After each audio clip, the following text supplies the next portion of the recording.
Dr. Gopichand Mannam, Secretary, Dr. Chandrasekhar, Joint Secretary, Dr. Krishna Kumar, Treasurer, and Executive Committee members, Doctors Pradeep Narayan, Anvay Malai, Sanjit Peter, Yugal Mishra, Shiv Nair, Dhiren Shah, and Milan Hoti. All the members of the fraternity, invited speakers, Dr. O.P. Yadava, Professor K. Srinath Reddy, Professor Angelini, Professor Mario Gudino, and invited guests, ladies and gentlemen, welcome. Coronary artery disease burden is on the rise world over, and more so in India. The number of people requiring interventional procedures to palliate their symptoms is huge. The surgical treatment in the form of coronary artery bypass grafting started in India way back in 1975. There are several key milestones in the evolution of surgery, and volume of coronary surgical procedures has been steadily increasing in India to the tune of 140,000 procedures annually, and we are only second to United States. However, there is no national registry or database to garner the information on surgical coronary revascularization procedures. Many excellent innovations and breakthrough work done by Indian surgeons do not see the day of light and are lost to future generations. Coronary artery bypass grafting is the most commonly performed operation in cardiac surgery. In the latest report from the STS Adult Cardiac Surgery Database, 55% of all cardiac operations performed are isolated coronary artery bypass procedures. Subspecialization is increasingly becoming a standard practice in many procedure-based specialties. There are many examples, such as orthopedic surgery, which has specialists for spine disease, knee specialist, hip specialist, shoulder specialist, and some surgeons who focus especially on foot and ankle diseases. Similarly, interventional cardiology is now beginning to focus on three specific specialty areas: coronary revascularization, peripheral vascular disease, and structural heart disease. Our own specialty of thoracic surgery has increasingly evolved into cardiac, non-cardiac thoracic disease, and congenital heart disease specialists. Within the realm of adult cardiac surgery, we have specialists who focus mainly but not exclusively on heart failure surgery, with specific expertise in transplant and mechanical circulatory support. There is a clear and strong mandate for mitral valve specialists. Aortic valve disease and thoracic aortic disease are the two other areas of cardiac surgery with specific catheter-based skill sets now required to be able to offer patients all treatment options. Cardiac surgery is becoming more subspecialized. However, coronary artery bypass surgery remains as a general procedure. We propose developing coronary revascularization surgeon specialists and teams to address the nuances of what is essentially the bulk of cardiac surgery. The percentage of operations with bilateral internal mammary artery are used remained at 5%, and the number of procedures performed off pump, which is more common in India, up to 50%. The Society of Thoracic Surgeons has been founded with the mission to enhance the ability of coronary surgeons to provide high quality of patient care through education, research, innovation, and advocacy. The vision of the society is improving lives of patients with coronary artery disease by surgical treatment. The key to any quality initiative is data, and I am very happy to announce that we have entered into a contract with STS for the database.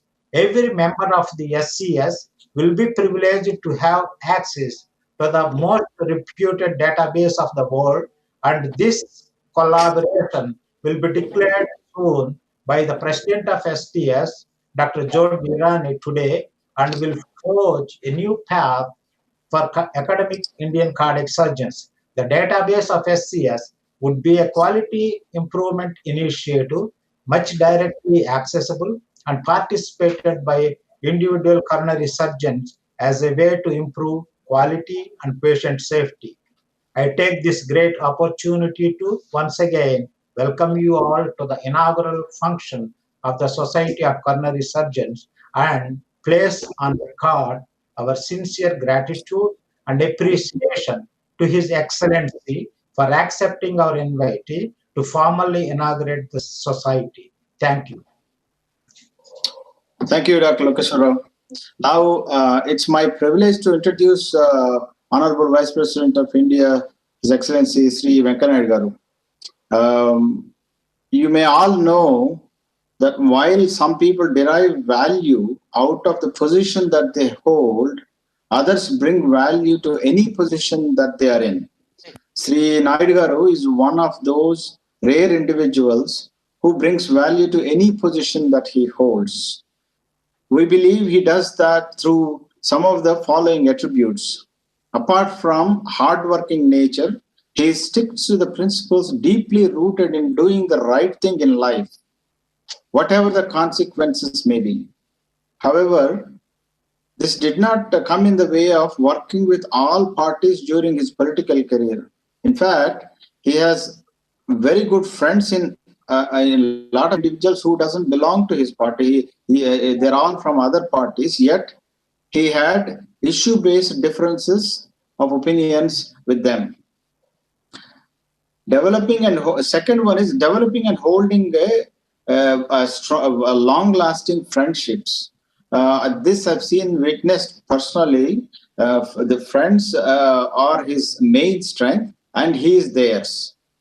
He will always stand by them, whether they are childhood friends or they have become friends along the way. He remembers even the smallest details about his friends, which is so endearing to everyone. He also has a very deep commitment for uplifting of rural masses. As a Union Minister for Rural Development, he brought in a lot of new policies to help rural people and villages.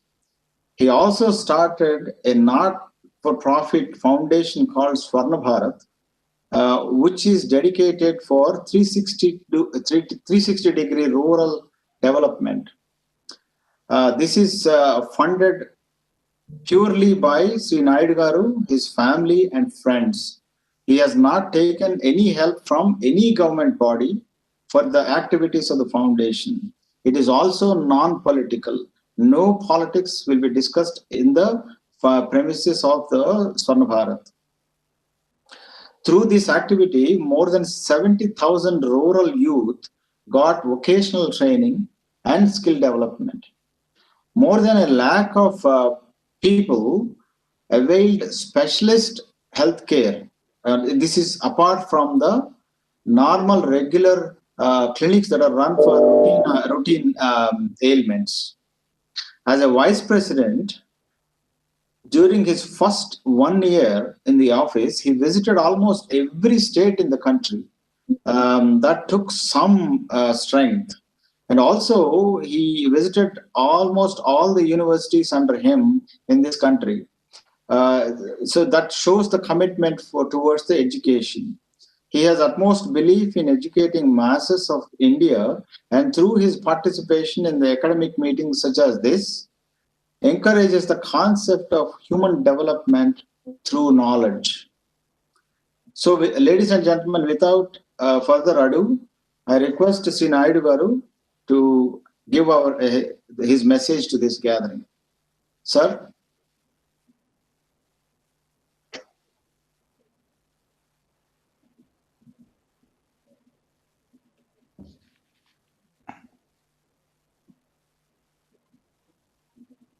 Professor Joseph Irani, President, the Society of Thoracic Surgeons, USA, Dr. Lokeshwara Garu, Dr. Kunal Sarkar, Dr. Gopi Chand, Dr. Chandrasekhar Padmanabhan, executive members of the newly formed Society of Corona Surgeons, and other doctors who are all joining this virtual program today.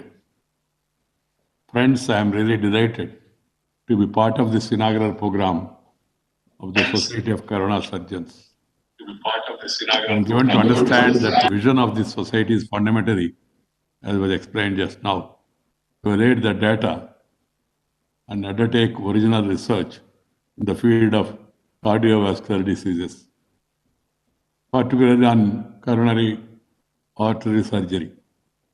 Promoting research in medical field is extremely crucial, and such initiatives, I'm sure, will help in providing authentic data. That's why when the Gopichand told me about this, I have readily accepted, because we need to promote such initiatives. In the past few decades, we have made huge progress in the medical field, undoubtedly.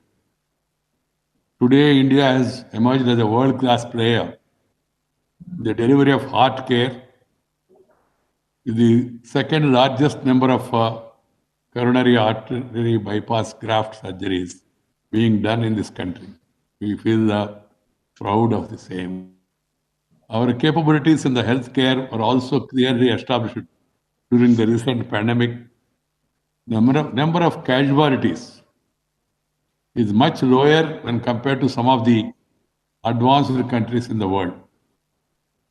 I commend the selfless and remarkable service being rendered by the medical, paramedical, and other healthcare personnel ever since the pandemic has broken out. Friends, I'm happy to note that we are on the verge of releasing our own indigenous COVID vaccine soon. As a matter of fact, India has emerged as a medical tourism destination in the recent years. In the past, patients from India used to go abroad for treatment. Whenever there is some VIP needs some heart care, people used to go to USA and other Western countries. But patients from different countries, including developed ones, are coming to India for affordable and quality health care.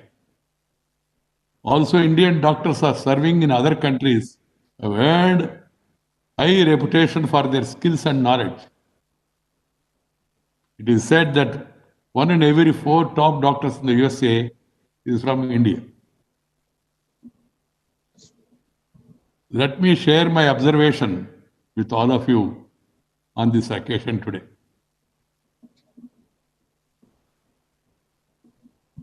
According to the World Health Organization's non-communicable diseases, NCDs, encompass a vast group of illness such as cardiovascular, chronic respiratory diseases, cancer, and diabetes.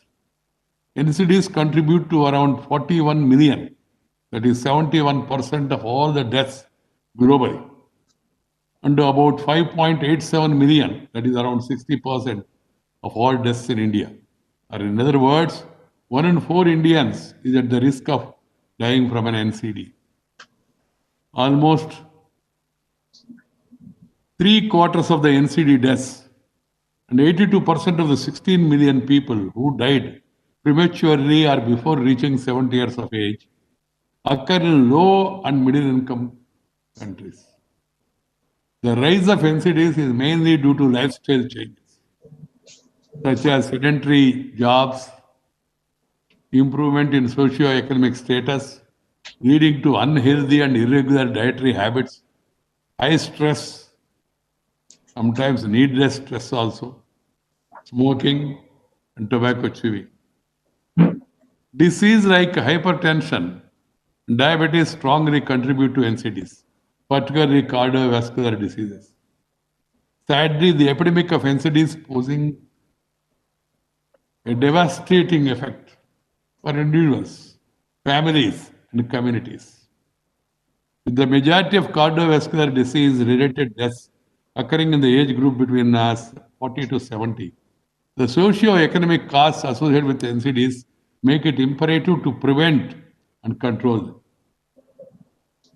I'm told that India has one of the highest burden of CVDs in the world, and the annual number of deaths from CVDs in India is projected to rise to 4.77 million in 2020 from 2.26 million in 90s. This is really worrisome. Our country has more than 3 crore heart patients and close to 2 lakh heart surgeries are being performed every year. With the rising incidence of cardiovascular diseases, it is good to know that a few heart surgeons have come together to form the Society of Coronary Surgeons with a mission to prevent CVDs and the immense loss caused by them in terms of affecting productive people. My dear sisters and brothers, I'm happy to know that our cardiac surgeons have understood the need to pool the data and do consistent research to check the rising incidence of cardiovascular diseases and improve the lives of patients suffering from CVDs. I hope that the society, in tune with its motto, would dwell deep into the research on CVDs and try to bring down the increasing number of cardiac patients by identifying the causes and providing the right diagnosis and quality treatment. Friends, it's a matter of concern that the spread of healthcare infrastructure is lopsided, with most of the rural areas lacking in modern and advanced facilities. This situation has to be rectified on a war footing. The private sector must join hands with the government in bringing the latest healthcare, diagnostic, and treatment facilities to the rural areas at affordable cost through public-private partnership. Because India, even now, is mostly rural. 60% of the people live in rural areas. So for them to travel to the town or city, it involves expenditure, huge. It is estimated that nearly 86% of all the medical visits in India are by people from rural areas. With the coming here, transportation, staying here, then costs, all these things are a big burden. With majority of the people meeting the medical costs through out-of-pocket expenses, there is a huge need to step up insurance coverage also. We need to create awareness about the need for insurance and coverage of insurance. Ayushman Bharat program started by our Honorable Prime Minister Sri Narendra Bhai Modi is truly praiseworthy. It's a good initiative and seeks to provide health cover of rupees 5 lakhs per family per year for secondary and tertiary care hospitalization to over 10.74 crore poor and vulnerable families. I'm told approximately it will be around 50 crore beneficiaries. That's from the bottom of 40% of the Indian population. I would also urge the members of the society to focus on disease burden in the rural areas. All of you are aware the rural people are equally exposed to the risk factors of cardiovascular diseases. It is also disheartening to know that in the aspect of doctor-patient ratio, India is not matching with the norm set by the World Health Organization. There is one doctor for every 1,445 Indians, as per the country's current population estimate of 135 crore, which is lower than the WHO's prescribed norm of one doctor for 1,000 people. We have to go a long way. The government of India, the state governments, they are doing their best, but this aspect needs to be addressed further. And the private sector must complement the efforts of the government in providing affordable medical education. I'm happy that the Medical Council of India has relaxed the conditions for setting up new medical colleges. We should not compromise on the quality, but at the same time, we should really relax some of the conditions so that more and more colleges can be opened up. Finally, before concluding, I would urge everyone to regularly practice yoga and meditation and return to our traditional food habits to beat the stress caused by modern lifestyle and prevent cardiovascular diseases. The physical fitness is very much required. If you are physically fit, then you will be mentally alert also. For that, daily exercise, and secondly, good food habits, eating proteinous food, avoiding junk food is very much necessary. This is my advice to the people, particularly younger generation. The scientific community has concluded that inappropriate lifestyle is the major cause for the rise of the CVD incidence. Yoga and meditation are perfect tools to connect with one's inner self. Thanks to the efforts of our Prime Minister, the United Nations had declared June 21st as the International Day of Yoga to encourage people inculcate the habit of practicing it every day and enjoy its benefits. Yoga relieves one of stress and keep diseases at bay. Hence, yoga must become part of everyone's daily routine. I would urge upon the medical fraternity to see it reaches the rural people, the needy people, and also timely and affordable health care. That is very much important. Affordable. Because you know the costs are very high. There is even need to bring it down further. The medical profession, like political, the earlier days, of course, is a noble profession. The ethics and values systems should be followed by one and all, particularly people in the medical profession. Whatever required to be done has to be done. But whatever is not required should not be prescribed or should not be done at all. My dear friends, I would like to compliment Dr. Gopichand and Lokeswar Rao and other friends who have taken this initiative. And also, I'm very happy to know that noted cardiovascular surgeons, including Dr. Srinath Reddy and all others are there. I'm not an expert on the subject, but I want this profession to grow. I want this profession to be made more people friendly and see to it that it becomes timely available and also affordable to all people. With these words, I hereby launch the Society of Coronary Surgeons and convey my best wishes to the Society of Coronary Surgeons. Thank you very much. Namaskar. Jai Hind.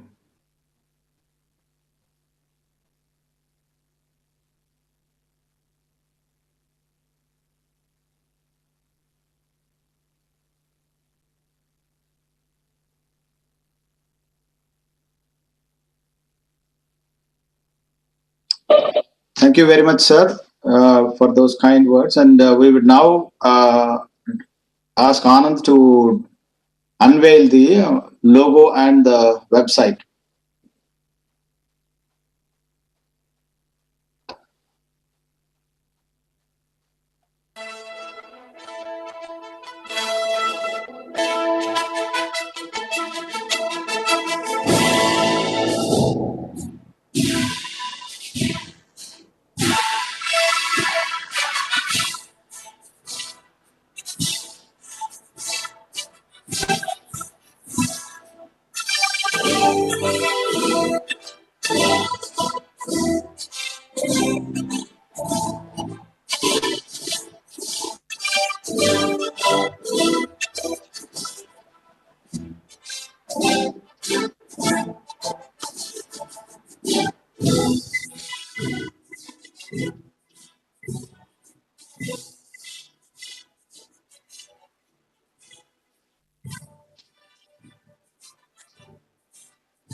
Thank you very much, Anand. Thank you.